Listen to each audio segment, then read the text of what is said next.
This video review is for the Bali Il Mare villa on the north coast of the island of Bali. A truly stunning villa set in its own grounds, totally idyllic, totally removed from the hustle and bustle of everyday life. The only distraction that you get is when the local mosque does its calls to prayer. Let's get started with the in-depth video review. And if we turn round and look back at the villa, you can see that it's absolutely huge. You've got the 4 bedrooms, which are all pretty much master bedrooms, and we've decided not to stay on the master bedroom on the left floor. We're staying in the one above it because you've got a fantastic balcony that overlooks the sea. And if we turn around over to the right, over there, you've got a yoga pavilion. I've never stayed in a villa with such expansive gardens. They're all immaculately taken care of.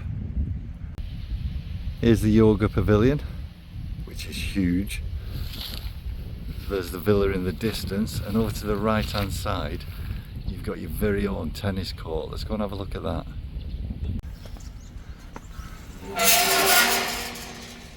Now, we've already made use of this, but you've got to be careful when you use it, obviously because of the sun and the heat, but it's absolutely fantastic. Me and my son have already played. Unfortunately he whooped me at the game, but we'll be back out here again later. It's floodlit, so you can use it at night when it's a bit cooler.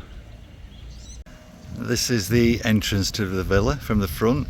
That's the bike that we've hired there, and you've got a bit of a driveway down from the private gate at the bottom. Now, the villa is completely isolated. It's set in its own grounds, completely in the middle of an oyster farming area where they do cultured pearls. Let's have a look in the inside. So the first thing that you're greeted by when you walk in is this huge space, and it really is huge. Steps on either side. It's almost symmetrical. Over on this side you've got a master bedroom, and above it you've got a bedroom with a balcony, and behind it a TV viewing area. And over on the other side you've got a large bedroom with the kitchen area behind it, and upstairs another bedroom with a balcony and a pool table. You've got the dining room. We'll just go over and have a quick look at the kitchen. There's the kitchen, American fridge freezer. That's the utility room there. Cold water machine, also does hot water as well. Out of the window, that's where the tennis court is. And if we walk over here, so we'll go to the master bedroom.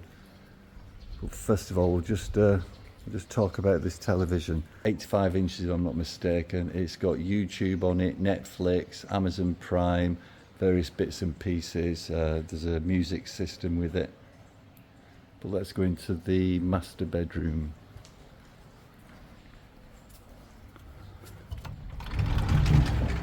Right, one master bedroom. So when you're laid in bed at night, you've got your curtains open. This is the view that you can see, or this is what you'll wake up to. Have a look out the window. All these doors open, which is perfect, and you've also got a mosquito net around the bed.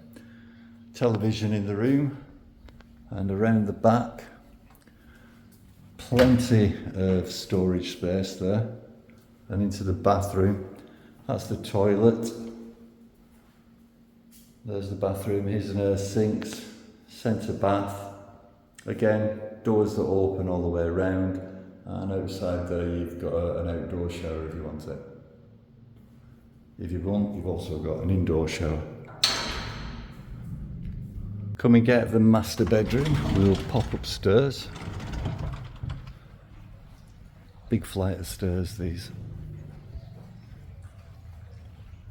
That's the entrance door to outside. The bike's parked just behind those bushes, and that's a drive that brings you into it from some private gates. Up the stairs. So this is the television viewing area, or another television viewing area I should say. If you've got 4 couples staying here, or parents and children, it's absolutely huge. There's a picture out of the window. Now we are in, you could call it a commercial area. What you can see there are all beds where they breed oysters for the pearl farms. Anyway, back in. So we've decided not to stay in the master bedroom, we're staying up here because of the view basically. So the room isn't as big, but you get a wonderful view, and outside some day beds as well. Let's just go out and have a look. So this is outside. It's a really, really good view. And back in, we'll just have a look at the rest of the bedroom. Again, lots of storage space. Comfy bed, really comfy bed. There's some more wardrobe space. And into the bathroom. So you've got another bath there, a shower at the end, and another toilet. Right, let's carry on the tour. Just pop into the downstairs bedroom, which is over here. Again, what a marvellous view. That pool is something else when you're in it. Right, so this is the second downstairs bedroom. Not as big as the master bedroom. You can see it onto the pool there. And obviously out onto the front. But yeah, still big. Still a large large king size bed. And coming through here, again, lots of storage into the bathroom, shower, bathroom, and 2 sinks. And now we'll go up the other side and have a look at the other balcony bedroom. But one of the best things about here when you've got a teenage son is you've got your very own pool table that you can whoop his ass on all the time. And it's a great table, really good quality. Again, out the window, so you can see in the distance there all the different pearl farm bits. You don't hear anything, it's nice and quiet, it doesn't bother you at all, and obviously along the front you don't get to see any of that. And then into the final bedroom. It's the second of the bedrooms with a balcony. And personally, I think that these rooms are the nicer ones, purely and simply because you're higher up, you've got the balcony with the 2 day beds there, a fantastic view out onto the sea and the gardens, really, really nice. One thing that I haven't said is that the villa is actually designed apparently by the same architect that designed the Bulgari resort that's in Bali. If we go around the back, yet again, loads of storage, into the bathroom. Every one of the rooms comes with its own bath, shower, twin basins, toilet. So yeah, and that's it. The full walk around of the villa. A definite recommendation just based on the size of it. And not only is the pool a delight to actually swim in, but around the pool you've got lots of places to sit, relax, sunbathe. Chairs galore, lounges galore, and if that's not enough for you, up on the balconies you've got another 2 day beds on each balcony. 9:30 in the morning, we've just had breakfast, we've had it outside this morning, so let's have a look around the property. Beautiful morning. As the sea, we'll have a walk down there, down one of the 2 paths. This is 600 feet of private beach. Now obviously it's volcanic sand, so it's not golden, but it is relatively clean. Down there you've got a diving centre and also a pearl farm. You can go around the pearl farm and see various things that they do there. And again, looking back onto the villa in its own grounds. You've got the hills behind. Down there to the east is Lovina. And down the other way, about 10 kilometres down there, is a fantastic town for diving and snorkelling. In summary, what do I think of Bali Il Mare Villa? Well, it's not for everybody. However, me and my family have really enjoyed this villa. What I would normally say is, you get what you pay for in life. With Bali Il Mare Villa, that's not quite correct. You get far more than what you've paid for. And what do I mean by that? Well, because of its location and its age, you're not charged a premium for staying here. The villa isn't really near anything. You can't walk to a restaurant, there's no beach activities. There's only two things in walking distance. One's a dive centre and the other's a pearl manufacturer. So when you get to this villa, unless you've hired a bike like I have, or unless you've got a driver for the day, you can't really go anywhere. 9 miles down the road, there's another village which is very bohemian. There's lots of restaurants there, everything that you want really. It's all about diving, snorkeling, trips out to islands, etc, etc. So you can go down there, you can have massages, which is what we've done, and also into restaurants after that. But you do need a driver. Back to the villa itself, well, you've seen from the video, it is absolutely huge. You have so much space, you don't know what to do, you're just wandering around in it. It's cavernous inside the villa, and the grounds, well, you'll never stay in a villa like this, I will absolutely guarantee it. The pool is warm all day, no jumping in and not being able to breathe because it's so cold, which is fantastic. You can see the sunrise behind me. In the morning, that's glorious. You don't get to see a sunset because it sets too far over there, but in the morning it's great. It tracks across, so there's sun on the pool all day and on the front of the villa all day. The amenities in the villa, well, as I've already said, it is an old villa. Although it is well maintained, it probably could do with a little bit of love and attention.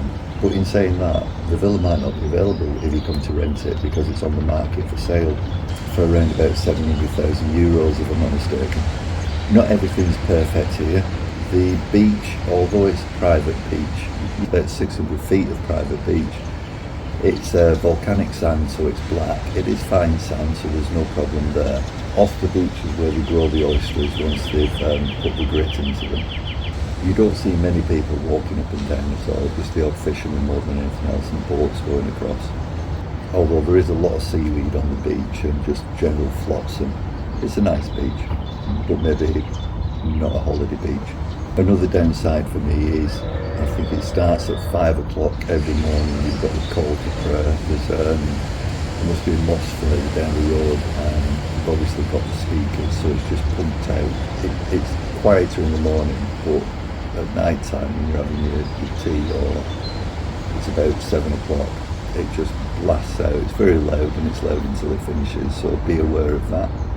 We've already done a villa in Lovina before we came here, and that was a brand new villa, less than a year old.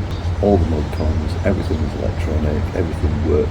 It was just it was a perfect villa, but we really paid a premium for that. And the privacy, there wasn't really any privacy. People were walking in front of the villa all the time.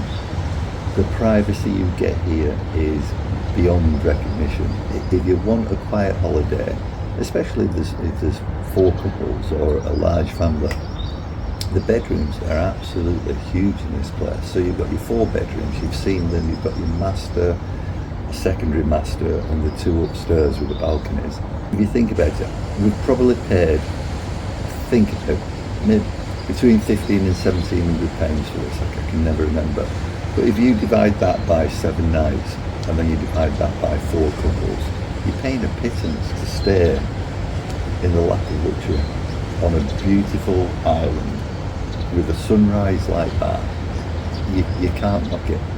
The staff at the villa are fantastic. They'll do anything for you. They'll do your cooking. They obviously maintain the cleanliness, etc, etc. We have been given a tip at the end of each stay, which is recommendation is between 5 and 10% of the cost of the hire of the villa. But yes, would I stay here again? Absolutely. My kids might struggle with it. But the tennis courts kept them busy, the pool tables kept them busy. It's not a normal holiday for us. We're normally, I wouldn't say in the hustle and bustle of it, but if you stay in the south of Bali, around Nusa Dua, you've got so many activities or choices to do during the day. Here, you don't have that, but it's a different type of holiday, and I've really enjoyed it. We're going back to Lovina after this for another 8 nights. Looking forward to that as well. So yeah, would I stay here again? Definitely. Would I recommend it? Definitely. Watch out for the mosque, the call to prayers. If you want a busy holiday, it's probably not going to be for you. If you want a quiet, relaxing break, then it's definitely for you. If there's a number of couples that want to go out somewhere and reduce the cost, then it's also for you then. I've really enjoyed it, and yeah, I would come back. It's rented out by Palm Living, and Palm Living I've found to be an absolutely wonderful company to work with. They deliver on everything that they say they're going to deliver on. The prices aren't expensive. You're kept in touch with all the time by the management team. The first time we used them, I had to do a bank transfer, and it was throughout COVID as well, so it kept being cancelled for about 2 years. Up until the point where we were collected at the airport and driven up north, until I saw the guy with my name on the sign, I really didn't know whether we were going to be taken advantage of and defrauded of the money, but they have been good to the word throughout the process of renting villas from them. So Palm Living, that's a definite recommendation if you come to North Bali. Some of the villas are out of this world. This is out of this world. And I'll certainly bet that you don't get sunrises like that from your hotel anywhere on Bali.